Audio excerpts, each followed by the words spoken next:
Msanii Aslay aliyewahi kuwa mmoja wa kundi la Yamoto Band pamoja na Mbosso ameonyesha wazi kufurahishwa na kazi mpya Mbosso kupitia EP ya Room No. 3 kupitia Instagram. Aslay ameposti cover la EP hiyo na kuambatanisha na wimbo kutoka EP hiyo, ngoma ya Asumani, huku akiandika huyu mtoto hana adabu, akamtagi pale Mbosso. Kauli hiyo yenye utani lakini ya heshima kwenye sanaa ya Mbosso imeashiria wazi kuwa Asumani imemgusa sana Aslay. Wimbo huo ambao Good Master ameutengeneza kwa mdundo wa singeli na mchiriku unazidi kupata nafasi kwenye masikio ya wapenda singeli, ukijikusanyia sifa kutoka kwa mashabiki. Tangu Mbosso ameachia Room No. 3 Juni 13, Mbosso ameonekana kupata sapoti kutoka kwa watu wengi, hata marafiki na wafanyakazi wenzake wa zamani kupitia muziki wake. Umeona hivyo kwa Harmonize, Rayvanny na sasa hivi tunaiona kwa Aslay. Hawa ni mfano kwa kile ambacho kinaonekana kupendezwa na kazi ya Room No. 3 ya kwake mtu mzima Mbosso. Bado haijulikani kama wawili hawa wanaweza kuungana tena kwenye kolabo siku za usoni, lakini tayari Aslay ameonekana kuvutiwa na hatua hii mpya ya Mbosso. Kwa upande wa Rayvanny, ukipita kwenye page yake ya Instagram kwenye Insta story, ameposti video akiwa anaimba wimbo wa Power ambao unaendelea kufanya vizuri kabisa. Sasa hivi tukizungumzia wimbo wa Power, upo trending nafasi ya kwanza kule YouTube ukiwa tayari na views zaidi ya 1,700,000. Unaona ni namna gani ambavyo wimbo huu unafanya vizuri. So kwa upande wa Rayvanny ameposti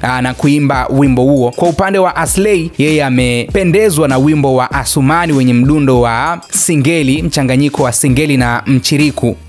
Ina views zaidi ya 534,000 ukiingia YouTube. Lakini pia kwenye posti hii ya Aslay Siaka akiwa amepost kuhusiana na Room No. 3 EP ya kwake Mbosso na kusema huyu mtoto hana adabu na kuweka wimbo huo wa Asumani, Mbosso hapa alikuja kujibu na kumshukuru Aslay kwa kile ambacho amekifanya na kuandika mkangafu na kuweka emoji za kushukuru. So hilo ni jina ambalo anamuita Aslay. Lakini pia producer Good Master amekuja kuweka fire. Shirko Media producer pia amekuja kuweka emoji za makofi, na watu wengine wengi sana wamependezwa na hicho ambacho amekifanya Aslay Siaka ambaye alifanya kazi na Mbosso miaka ya nyuma kule Mkubwa na Wanae. Kwako maoni yako ni yapi kwa hicho ambacho anakifanya wasanii mbalimbali kwa upande wa EP hii ya Room No. 3 ya kwake Mbosso Kani? Wewe pia acha majibu yako hapo kwenye uwanja wa comment. Mimi ni Sadi TZ na hii ni Simulizi na Sauti.